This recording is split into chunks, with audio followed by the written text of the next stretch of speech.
मध्यकालीन भारत का इतिहास यानी कि मेडिवल हिस्ट्री ऑफ इंडिया हमको पढ़ना है। ठीक है, क्या स्टार्ट करना है आपसे? मेडिवल हिस्ट्री ऑफ इंडिया हमको स्टार्ट करना है। मैंने आपको पहले बताया था एंशिएंट हिस्ट्री जब हम लोग स्टार्ट किए थे, भारत के इतिहास को तीन हिस्से में पढ़ा जाता है। एक होता है आपका प्राचीन, दूसरा आपका मध्यकाल, और तीसरा कौन सा? आधुनिक काल। ठीक है, इसको आप कहेंगे क्या? Ancient history. ये हो जाएगा आपका मेडिवल हिस्ट्री, और आखिरी वाला हिस्सा कौन सा हो जाएगा आपका? Modern history. भारत के इतिहास को तीन हिस्से में बांटने का काम जेम्स मिल ने किया था। किसने किया था? जेम्स मिल। ठीक है, भारत के इतिहास को तीन हिस्से में, हिस्ट्री ऑफ इंडिया को तीन हिस्से में हम लोग पढ़ते हैं। इसको डिवाइड करने का, या जो भारत का इतिहास उसको तीन हिस्से में बांटने का काम यूरोपियंस, जो कि कौन?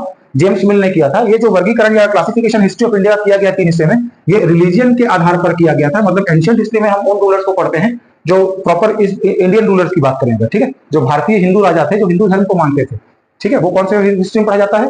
एंशिएंट हिस्ट्री में। मेडिवल हिस्ट्री में जो मुस्लिम रूलर्स आए थे, जैसे सुल्तान, मुगल्स, उनका जो पीरियड है वो मेडिवल पीरियड कहलाता है। उसका जब यूरोपियंस खुद भारत आए थे, यानी क्रिश्चियनिटी का प्रसार करने के लिए, या ईसाई धर्म के लोग, तो उसको हम कौन से हिस्से में पढ़ते हैं? मॉडर्न हिस्ट्री में पढ़ते हैं। ठीक है ना, फिर से रिपीट करूं, भारत के इतिहास को तीन हिस्से में हम लोग पढ़ते हैं। मैंने कहा था एंशिएंट, मेडिवल और मॉडर्न। इसको तीन हिस्से में बांटने वाले व्यक्ति कौन थे? जेम्स मिल थे। इन्होंने धर्म के आधार पर भारत के इतिहास का तीन हिस्से में डिवीजन किया है।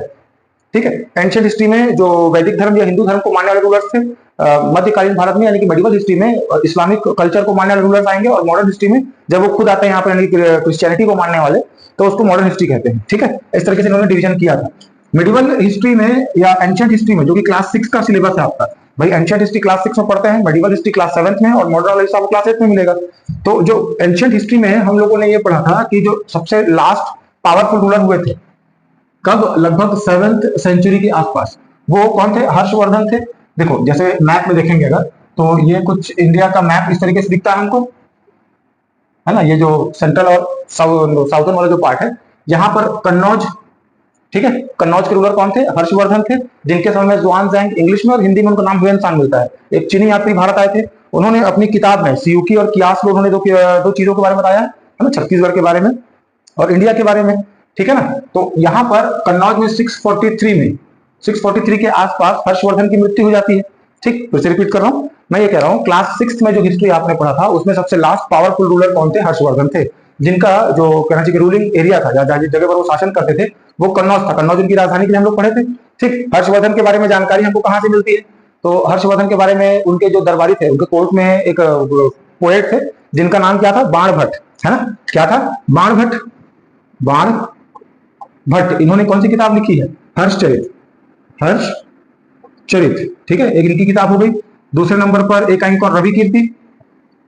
रवि कीर्ति, इनकी एक कौन सी किताब थी? तो इनका नाम था क्या? एहोल प्रशस्ति। एहोल प्रशस्ति, ठीक है। उसके बाद में तीसरा कौन सा मैंने बताया आपको? ह्वेनसांग, या इंग्लिश वाली जो किताबें हमें इनका जो नाम होता है वो क्या लिखा हुआ मिलता है? जुआन जैन, है ना। यही पढ़ेंगे इसको। इनकी जो कौन सी किताब थी, इन्होंने इंडिया पर और छत्तीसगढ़ पर बेस्ड किताब लिखी थी।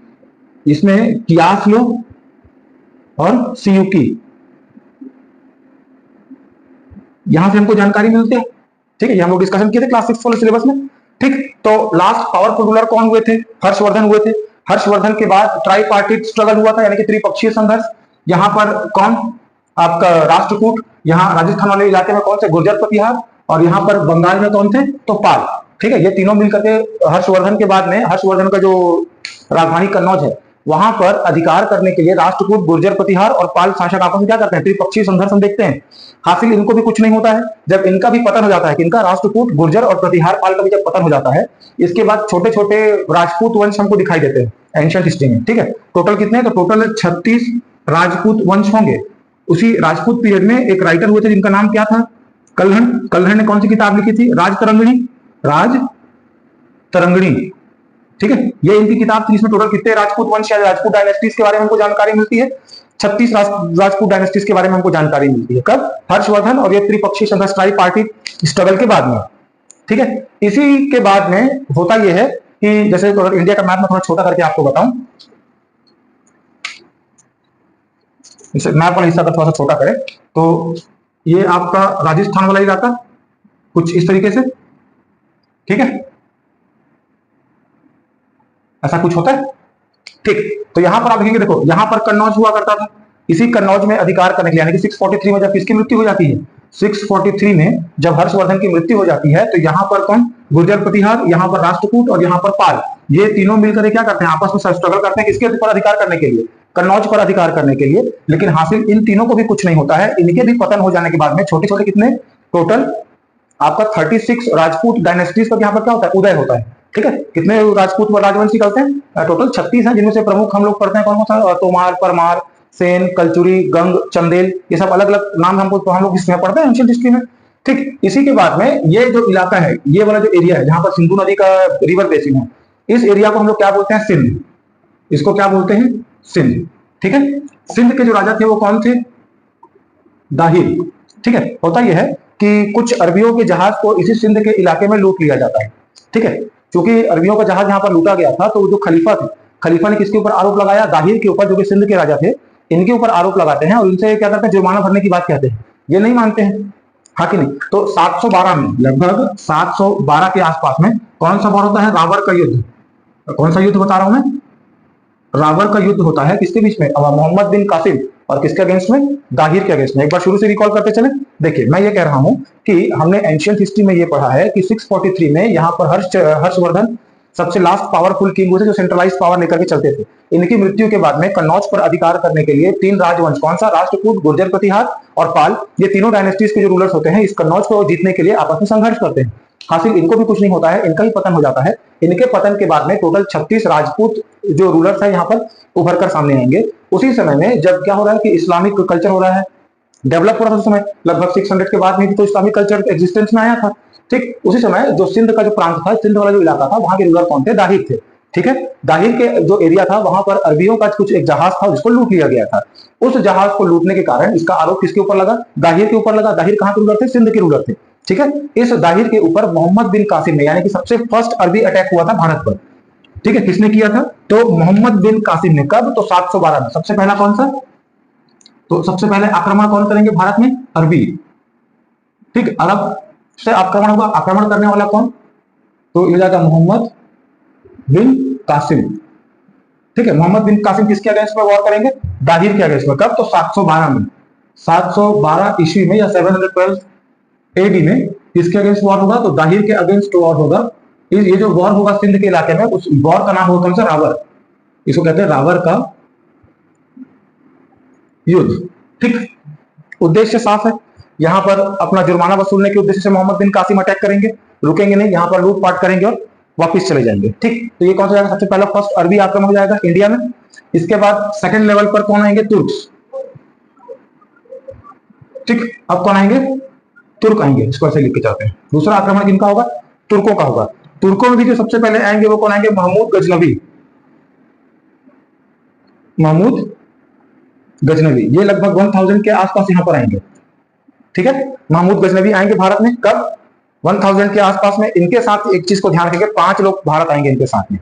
ठीक है, कितने लोग आएंगे, 5 लोग भारत आएंगे, सॉरी 5 नहीं 4 लोग होंगे। तो पहले लेवल पर कौन, एक होगा इनका दरबारी फिरदौसी। फिरदौसी के बाद कौन, अलबरूनी। अलबरूनी के बाद तीसरे नंबर पर उतबी। उतबी के बाद चौथे नंबर पर कौन, बैहाकी। ठीक है, ये 4 राइटर्स हैं या पोएट्स है कहिए इनके, महमूद गजनवी के, जो इनके साथ में भारत आएंगे। महमूद गजनवी का भी यहाँ पर अटैक करने का एक ही रीजन होता है, लूटपाट मचाना है, बस जितनी संपत्ति हो सके उतनी इकट्ठी करनी है। ठीक, और क्या, ईसाई धर्म का प्रचार करना है। ठीक है, महमूद गजनवी के बारे में ये कहा जाता है कि देखो, फिरदौसी ने कौन सी बुक लिखेगी, फिरदौसी कौन सा बुक लिखेंगे, book of king. Book of king, या जिसे क्या कहा जाता है, शाहनामा। ठीक है, फिरदौसी ने अपनी किताब बुक ऑफ किंग या शाहनामा ये बताया है कि महमूद गजनवी एक उपाधि धारण करते हैं, कौन सा, बुद्ध शिकन। बुद्ध शिकन। ठीक है, ये जो उपाधि है बुद्ध शिकन मैं कह रहा हूं। ठीक है, बुद्ध शिकन उपाधि इन्होंने धारण की थी, क्यों, हिंदुओं के मंदिर तोड़ने के लिए, उनके कहना चाहिए कि मूर्तियों को ध्वस्त करने के लिए और कत्लेआम मचाने के लिए। ठीक है, इन्होंने कौन सा टाइटल लिया था, बुद्ध शिकन। ये कहां पर मालूम चलता है, फिरदौसी की जो किताब थी, कौन सा, बुक ऑफ किंग या शाहनामा से। उसके बाद एक और कौन, अलबरूनी भारत आए थे। तो अलबरूनी की जो किताब है वो क्या, तारीख ए हिंद। तारीख ए हिंद। ठीक है, तारीख ए हिंद या तहकीक ए हिंद भी कहा जाता है इसको। अलबरूनी की किताब कौन सी जाएगी? तारीख ए हिंद, तहकीक ए हिंद हो जाएगा। इसमें इन्होंने जितने भी कहना चाहिए कि इंडियन लिटरेचर्स थे, जैसे वैदिक लिटरेचर्स हो गए, ऋग्वेद, यजुर्वेद, सामवेद, ठीक है, उसके बाद मैथमेटिक्स, ज्योग्राफी, एस्ट्रोनॉमी, इन सभी को स्टडी इन्होंने किया था। किसको? अलबरूनी ने। अलबरूनी महमूद गजनबी के साथ भारत आए थे। इन्होंने इंडिया में आने के बाद में जो इंडियन लिटरेचर्स हमारे पास थे या भारतीय जो किताबें थी या कहना चाहिए ग्रंथ थे, भारतीय ग्रंथ कौन कौन से? वैदिक ग्रंथ हो गए, कौन सा? अथर्ववेद, यजुर्वेद, सामवेद, ये सब हो गया, ऋग्वेद। उसके बाद में यहाँ पर एस्ट्रोनॉमी, मैथमेटिक्स, इन सभी साइंस, इन सभी को इन्होंने क्या किया? स्टडी किया, और स्टडी करने के बाद में अपनी भाषा में ट्रांसलेट करके किस किताब में लिखा? तारीख ए हिंद में लिखा। ठीक है, तो ये चीज याद रखेंगे कि भारत में आने के बाद सबसे पहले संस्कृत पढ़ने वाला कौन आदमी होता है? तो अलबरूनी होता है। यहाँ भारत में आने के बाद में इन्होंने जो भी इंडियन लिटरेचर थे उसका स्टडी किया, और स्टडी करके ट्रांसलेशन करने के बाद एक किताब लिखी जिसका नाम क्या था? तारीख ए हिंद था। क्लियर? यहाँ तक का मामला क्लियर है? तो ये हो गया इनके पोएट्स के बारे में, इनके महमूद गजनवी के बारे में। महमूद गजनवी के बारे में ये कहा जाता है इन्होंने टोटल कितने टाइम्स अटैक किए भारत में? 17 बार आक्रमण किए थे। कितने बार अटैक किए थे? तो कुल मिलाकर 17 अटैक्स इन्होंने किए थे। तो इनके कुछ फेमस अटैक्स हैं, वो है आपका 1000 में, 1008 में, और 1025 और 1027, ये 4 अटैक्स इनके फेमस हुए थे।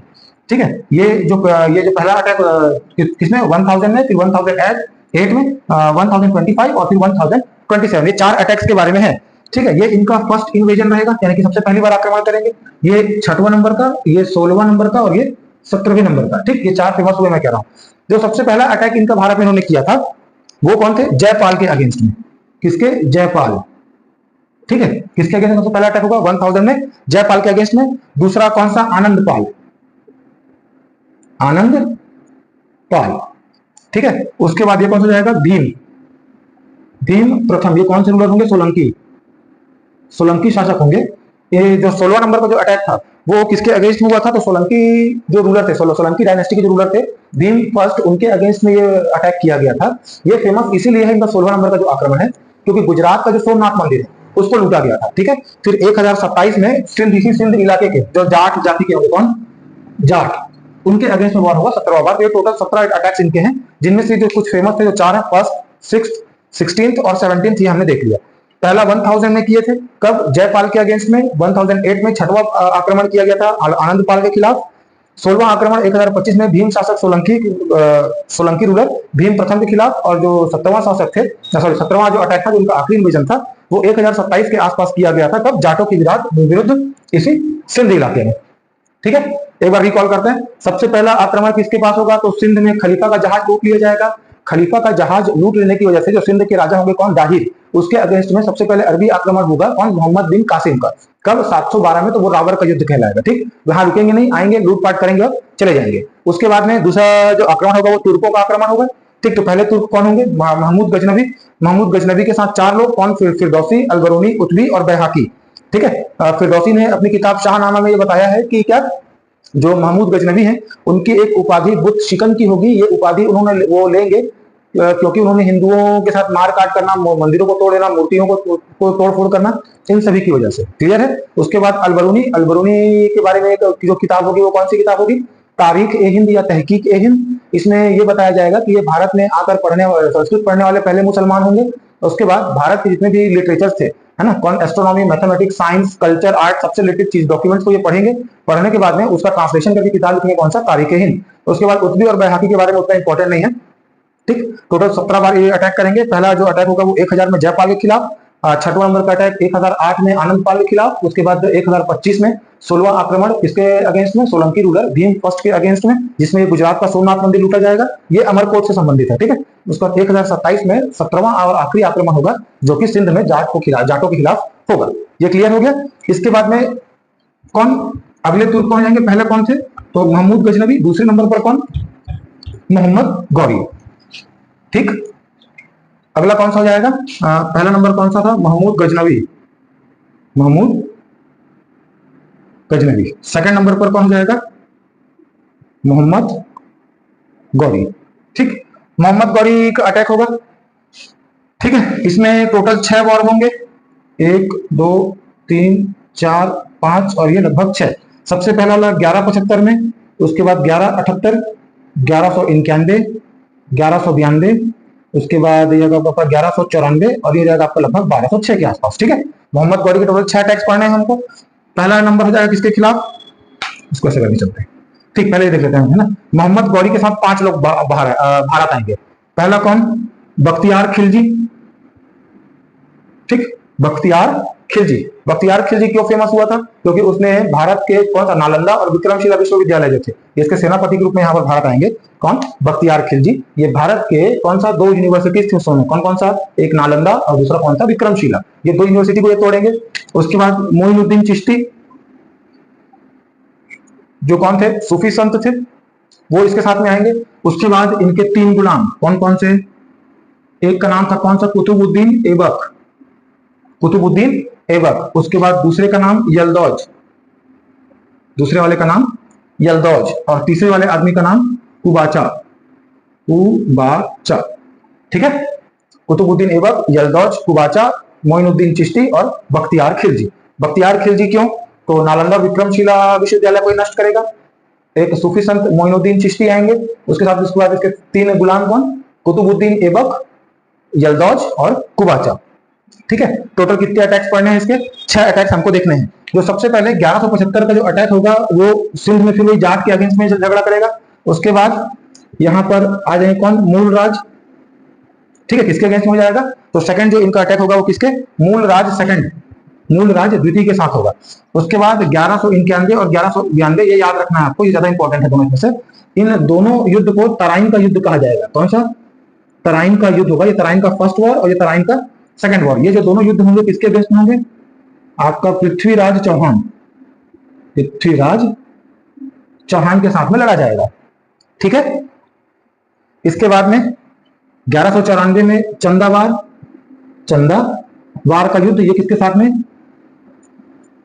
जयचंद के साथ में। और सबसे लास्ट में 1206 में, जिनमें शायद इनकी मृत्यु भी होती है, ये जो सिंध के खोखर जनजाति, खोखर ट्राइब्स या कहिए इसको जनजाति, ठीक है, इनके साथ में हुआ था। तो खोखर जनजाति के साथ में हुआ था। एक बार रिकॉल करते हैं। फर्स्ट अटैक इनका होगा महमूद गजनवी का। सेकंड नंबर में मोहम्मद गौरी।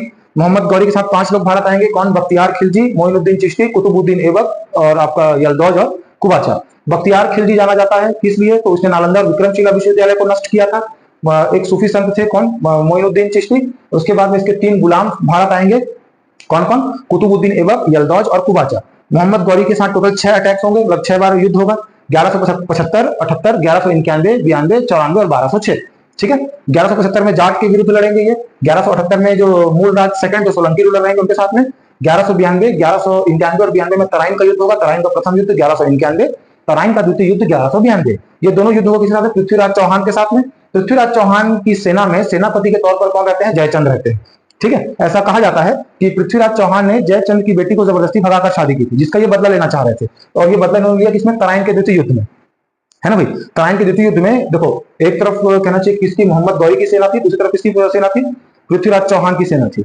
मोहम्मद गौरी की सेना के तुलना में कहीं गुना ज्यादा सेना थी किसके पास में? पृथ्वीराज चौहान के पास में। फिर भी वो हार गए। हारने का कारण ऐसा कहा जाता है, किसने धोखा दिया था उनको? जयचंद ने उनके साथ में गद्दारी की थी। मतलब सेना होते हुए भी इन्होंने अपनी सेना को वापिस बुला लिया और सेना में भगदड़ होने के बाद फिर क्या हो गया? पृथ्वीराज चौहान की मृत्यु हो गई। उसके बाद में बच के ये भी नहीं जाएंगे, धोखा देंगे, कहां जाएंगे? तो 1194 में फिर चंदावार का युद्ध हो जाएगा साथ में जयचंद के साथ, इसमें जयचंद की मृत्यु हो जाएगी। उसके बाद 1206 में खोखर ट्राइब्स या खोखर जनजाति के साथ में मोहम्मद गौरी के साथ युद्ध होगा और उसी युद्ध में मोहम्मद गौरी की स्थिति खराब होती है। ठीक है। और ये लगभग 1207-8 आते हुए लगभग 1206 में लगभग इनकी मृत्यु हो जाती है। ठीक है। ये हो गया मोहम्मद गौरी। अब ये तो मर जाएंगे। ये मरने के बाद में इनका जो एरिया है या जो शासन है, दिल्ली के आसपास का पूरा इलाका, वो अब ये गुलाम शासक लोग करेंगे आगे। ठीक है। यहां तक का मामला क्लियर है। तो ये जो हिस्सा था ये हमारा जो जिसे पढ़ा जाता है पूर्व मध्यकाल में विदेशी आक्रमण। ठीक है। ये फॉरेन इन्वेजन के बारे में है, जब यहाँ पर मिडिवल पीरियड स्टार्ट होने वाला है। मैंने बताया आपको, जेम्स मिल ने 3 हिस्से में इतिहास को या हिस्ट्री को बांटा है, एंशियंट, मिडिवल और मॉडर्न। एंशियंट हिस्ट्री हम पढ़ चुके क्लास 6 में, हर्षवर्धन तक की जो कहानी थी। उसके बाद हर्षवर्धन कुछ राजपूत के बारे में था। राजपूत के बाद में जो मिडिवल हिस्ट्री हमको पढ़ना है, मिडिवल हिस्ट्री में सबसे पहले अरबी आक्रमण और तुर्क आक्रमण। अरबी में कौन? मोहम्मद बिन कासिम 712 रावर का युद्ध दाहिर के साथ में। तुर्क आक्रमण में 2 लोग, कौन? महमूद गजनवी और मोहम्मद गौरी। महमूद गजनवी 17 बार आक्रमण करेगा, फेमस होगा। 16वां नंबर का जो आक्रमण है कौन सा? सोलंकी जो रूलर होंगे, सोलंकी शासक भीम प्रथम के खिलाफ में 1025 में करेंगे, सोमनाथ का मंदिर लूटेंगे। ठीक है। और बुद्ध शिकन की उपाधि धारण करते हैं। उसके बाद में सेकंड नंबर में मोहम्मद गौरी, 5 लोग पाएंगे, 5 लोग भारत आएंगे और 6 बार युद्ध होगा, जिसमें जो तीसरा और चौथा युद्ध है वो तराइन का युद्ध है, जो कि पृथ्वीराज चौहान के साथ लड़ा जाएगा। ठीक है। और 1194 में चंदावार के युद्ध में जो धोखेबाज था कौन, जयचंद, उसको भी वो निपटा देगा। अब इसके बाद में मोहम्मद गौरी का मामला खत्म हो जाता है। मोहम्मद गौरी के बाद में इसलिए 3 गुलाम इसके साथ बाहर आए थे, साथ में आए थे, वो यहाँ पर भारत में शासन करेंगे। ठीक है, तो सबसे पहले कौन करेगा, कुतुबुद्दीन ऐबक को कहाँ का हिस्सा मिलेगा, ये दिल्ली का। ठीक है, और ये जो है कहाँ का, यलदौज गजनी, जो कि सिंध का इलाका है। उसके बाद ये कहां पर चला जाएगा, सिंध में। ठीक है, कुतुबुद्दीन ऐबक कहां पर, दिल्ली में, यलदौज गजनी में, और कुबाचा कहां पर, सिंध में। ठीक, तो अब आगे हिस्सा जो कौन सा हो जाएगा, वो हो जाएगा आपका गुलाम डायनेस्टी का, या स्लेव डायनेस्टी जिसको हम लोग बोलते हैं इंग्लिश में। ठीक, तो ये अब फाइनली क्या हो रहा है कि इस्लामिक इन्वेडर्स भारत में पहुंच जाएंगे, किसकी वजह से, जयचंद की वजह से। ठीक, जयचंद की वजह से क्या, उनको एक बार 2 बार हरा चुके थे पृथ्वीराज चौहान, तो उनको छोड़ना ही नहीं चाहिए, उसी समय निपटा देना चाहिए था। ठीक, उसको दोबारा अटैक करने का मौका ही नहीं देना चाहिए, पहली बार अटैक करने के बाद में उसको छोड़ दिए थे। ठीक, तो अब आगे हमको कौन सा पढ़ना है, कुतुबुद्दीन ऐबक के बारे में, मतलब क्या, सुल्तान, सुल्तान ऑफ दिल्ली।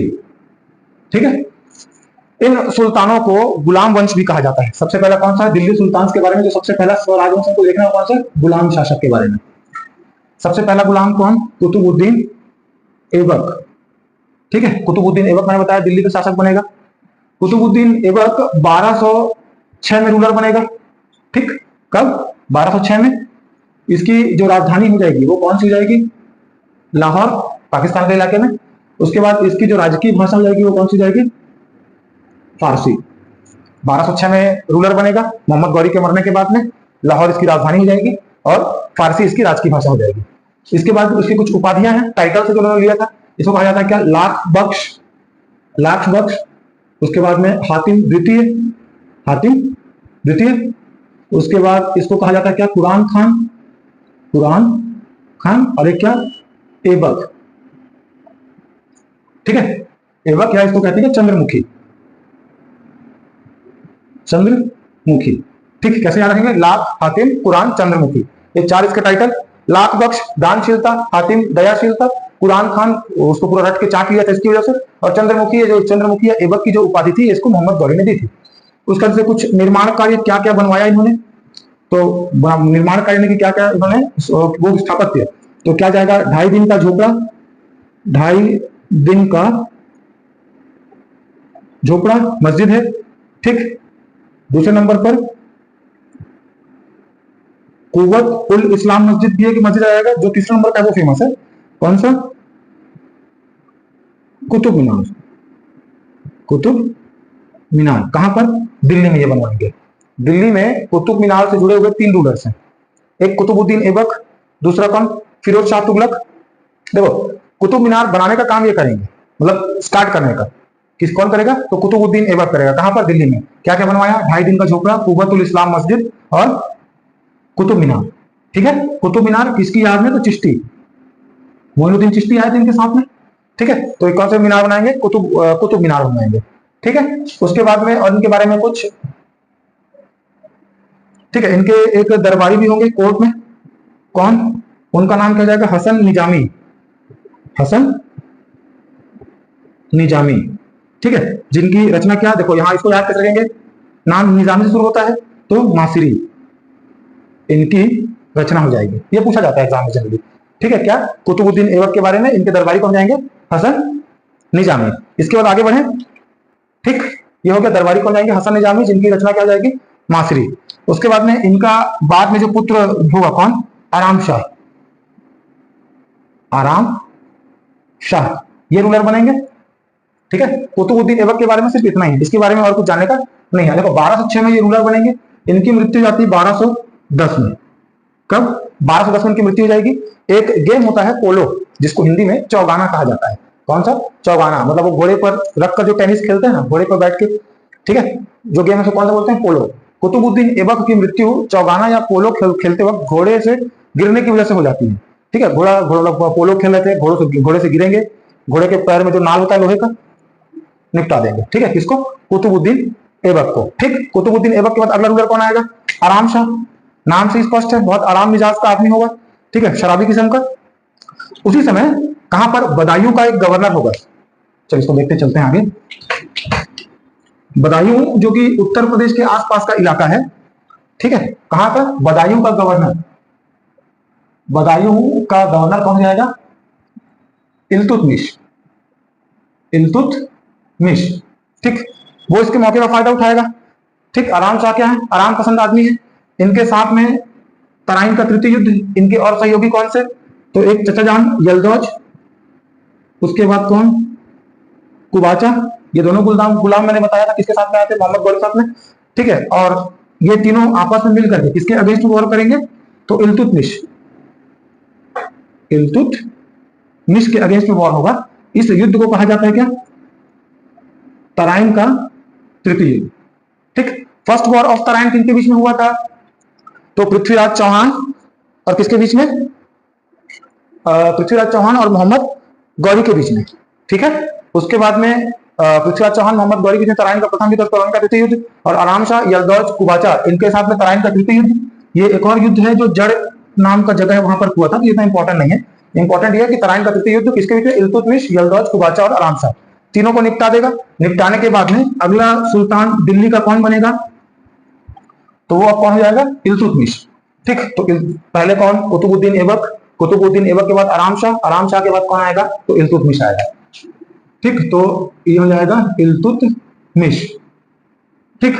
इल्तुतमिश के बारे में यह कहा जाता है कि इसे गुलाम का गुलाम कहा जाता है, स्लेव ऑफ द स्लेव, गुलामों का गुलाम।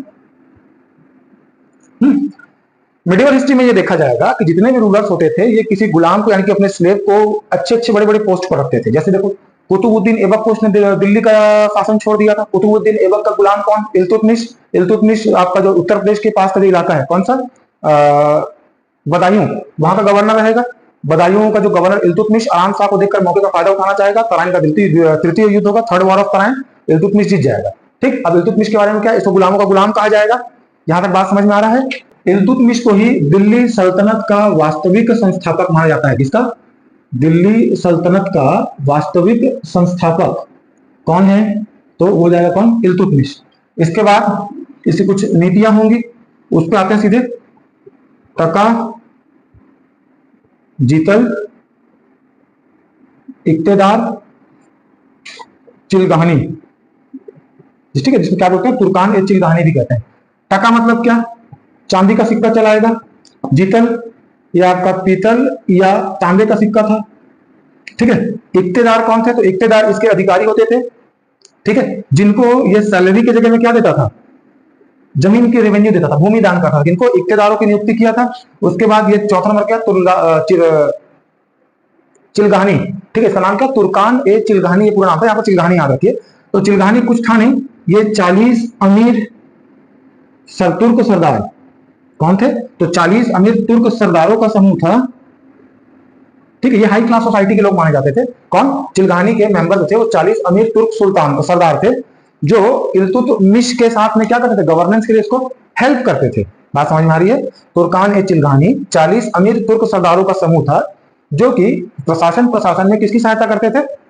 इल्तुतमिश की सहायता करते थे। तो तुर्कान ए चिलगानी को की स्थापना करने वाले कौन? इल्तुतमिश थे, ठीक है। उसके बाद ये हो गया क्या? इनका प्रशासनिक व्यवस्था। अब इनके बाद एक दरबारी भी होंगे इनके पास। देखो कुतुबुद्दीन ऐबक के पास जो दरबारी थे उनका क्या नाम था? हसन निजामी। इनके जो दरबारी होंगे इनका नाम क्या होगा? मिनहाज उल सिराज, मिनहाज उल सिराज। इनकी किताब कौन सा? नासिरी, ठीक है, याद रहेगा, ठीक। मिनहाज उल सिराज इनकी किताब का नाम नासिरी। तो इल्तुतमिश गुलामों का गुलाम, दिल्ली सल्तनत का वास्तविक संस्थापक, दरबारी कौन? मिनहाज उल सिराज, जिसकी किताब नासिरी। उसके बाद इसकी प्रशासनिक व्यवस्था में 4 चीजें महत्वपूर्ण है: टका, जीतल, इक्ता और चिलगानी। टका मतलब चांदी का सिक्का, जीतल मतलब पीतल या तांबे का सिक्का, इक्तेदारों की नियुक्ति करेगा, और चिलगानी मतलब 40 अमीर तुर्क सरदारों का समूह होगा जो तो गवर्नेंस के लिए इसके साथ में रहेंगे। इसके बाद इनका निर्माण कार्य क्या बनवाया इन्होंने? तो इन्होंने आप कुतुब मीनार, कुतुब मीनार में कौन सा? तीसरी मंजिल ये बनवाएंगे। क्या करेंगे? कुतुब मीनार में तीसरी मंजिल बनाएंगे। और एक बदायूं का जामा मस्जिद, बदायूं में, बदायूं को कौन सा? जामा मस्जिद। बाकी इतना इंपॉर्टेंट नहीं है, ये याद रखिए बस। निर्माण कार्य में इसका क्या है? कुतुब मीनार की तीसरा मंजिल तक ये बनाएगा। शुरू का 1-2 कौन बनाएगा? कुतुबुद्दीन ऐबक। उसका इसको आगे बढ़ाने का काम कौन करेंगे? ठीक है, तो इल्तुतमिश करेंगे। इल्तुतमिश के बाद में जो अगले फेमस रूलर होंगे वो कौन जाएंगे? रजिया सुल्तान, रजिया सुल्तान। पहला कौन हो गया कुतुबुद्दीन ऐबक। ये दूसरा नंबर का पहला कौन, ऐबक। ऐबक के बाद इल्तुतमिश। इल्तुतमिश के बाद तीसरे नंबर पर कौन, रजिया सुल्तान। रजिया सुल्तान एक स्त्री थी, ठीक है। इल्तुतमिश के बाद में जो अगली पावरफुल रूलर आएगी वो कौन आएगी, रजिया सुल्तान आएगी। रजिया सुल्तान फेमस थी इसलिए कि ये एक स्त्री थी और स्त्री होने के बाद भी ये लड़कों की तरह वस्त्र धारण करती थी, घोड़े वगैरह चलाती थी। ये सभी बातें इनको पसंद नहीं आ रही थी इन 40 तुर्क सरदारों को, जो कौन थे, चिलगानी थे। फिर से रिपीट करूं, रजिया सुल्तान के बारे में कुछ पॉइंट याद रखना है। क्या, एक तो वो पहली स्त्री थी जो दिल्ली सुल्तान बनेगी। उसके बाद, ठीक है, उसके बाद क्या, घुड़सवारी करना, लड़कों जैसे कपड़े पहनना, ये सब चीजें हो जाएंगी। उसके बाद गुड गवर्नेंस के लिए इनको जाना जाएगा। मतलब जो ये रूलर्स आए थे उसके बाद जो चिलगानी जो इल्तुतमिश ने स्टैब्लिश किया था, ये जो 40 अमीर थे ये केवल चाहते थे कि जो राजा हो या जो भी सुल्तान गद्दी पर बैठे वो हमारे हिसाब से काम करे, हमारी हाथों की कठपुतली बनकर बने रहे। रजिया सुल्तान ऐसा नहीं करती थी, ठीक है। ये किससे जानी जाती थी, गुड गवर्नेंस के लिए जानी जाती थी। ये बड़े बड़े पद पर भी, यानी कि बड़े बड़े पोस्ट या डेजिग्नेशन पर भी जो तुर्क नहीं होते थे, गैर तुर्कों को, यानी कि जो भारत के लोग थे, उनको भी क्या करती थी, योग्यता के आधार पर उनको वहां पर अलग अलग बड़े बड़े पोस्ट पर डेजिग्नेशन उनको देती थी, बड़े बड़े पद पर नौकरी देती थी, ऐसा कहिए, ठीक है। बड़े बड़े पद पर नौकरी देने का काम कौन करती थी, रजिया सुल्तान। जो तुर्क नहीं होते थे उनको भी। लेकिन जो चिलगानी के जो 40 अमीर तुर्क सरदार थे वो क्या चाहते थे कि जो सुल्तान हो वो हमारे हिसाब से काम करे, यानी हमारे हाथों की कठपुतली बनकर बनी रहे। रजिया सुल्तान ऐसा नहीं करती थी। तो ये जो अमीर थे इन्होंने षड्यंत्र करके रजिया सुल्तान की क्या कर दी, हत्या कर दी। तो ये क्वेश्चन पूछा जाता है कि रजिया सुल्तान और की हत्या क्यों की गई थी। तो बताइए कि पहला ये इसका स्त्री होना, लड़कों की तरह कपड़े पहनना और घुड़सवारी करना, और जो सुल्तान के अंदर में जो बड़े बड़े पोस्ट होते थे उसमें ये किनको रखती थी, जो गैर तुर्क थे, ठीक है, उनको रखती थी, ठीक है। जो बात किनको पसंद नहीं आ रही थी, इन अमीरों को पसंद नहीं आ रही थी, इसीलिए इन्होंने षड्यंत्र करके क्या कर दिया, किसकी, रजिया सुल्तान की हत्या करवा दी, ठीक है। रजिया सुल्तान के बाद आखिरी जो गुलाम रूलर आएंगे वो कौन आएंगे, बलबन, ठीक। इसको भी देख लेते हैं। तो ये इल्तुतमिश और रजिया सुल्तान क्लियर है।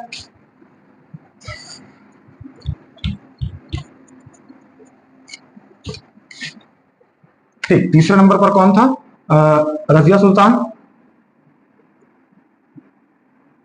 रजिया सुल्तान के बाद जो चौथा हमको पढ़ना है वो कौन सा, गयासुद्दीन बलबन, ठीक है। गयासुद्दीन बलबन ये स्वयं को जिल्ले इलाही कहता था, जिल्ले इलाही, जिसका मतलब होता है क्या, ईश्वर का प्रतिनिधि, ईश्वर का प्रतिनिधि, ठीक है, ठीक। गयासुद्दीन बलबन के बारे में क्या है, ये अपने आप को जिल्ले इलाही कहकर बुलाता था, जिसका मतलब क्या होता है, ईश्वर का प्रतिनिधि, ठीक। इसके बाद इसकी कुछ पॉलिसीज को भी देख लेते हैं। किसके बारे में, बलबन के बारे में। तो सबसे पहले इल्तुतमिश जो चिलगानी बना के रखा था उसको क्या कर दिया, खत्म कर दिया। तो पहला नंबर में क्या, चिलगानी को समाप्त कर दिया, चिलगानी को समाप्त कर देगा। उसके बाद लौह और रक्त की नीति, लौह और रक्त की नीति लेके आएगा। लौह और रक्त का मतलब होता है खून के बदले खून, खून के बदले खून वाली नीति। कौन लेके आया था, तो गयासुद्दीन बलबन। उसका तीसरे नंबर में क्या, सिजदा पाबोस, सिजदा पाबोस, यानी कि सिजदा और पाबोस मतलब क्या, सुल्तान के सामने झुकना और सुल्तान का पैर चूमना, उसको क्या बोलते थे, ये सिजदा पाबोस कहते हैं। उसके बाद इन्हें राजत्व का सिद्धांत लगाया। राजत्व का सिद्धांत मतलब खुद को तो ईश्वर के प्रतिनिधि बता ही रहे थे, जिल्ला इलाही बोल करके, हाँ कि नहीं। तो ये कहते थे कि मैं रूलर हूं, क्योंकि क्या है, मतलब मेरे को दैवीय आशीर्वाद है, ईश्वर की कृपा थी, इसलिए मैं क्या बन रहा हूं, रूलर बन रहा हूं। बात समझ में आ रही है। क्या कराएंगे, राजत्व की नीति बताएंगे, यानी कि शासन करने के लिए दैवीय अधिकारों का दावा करेंगे।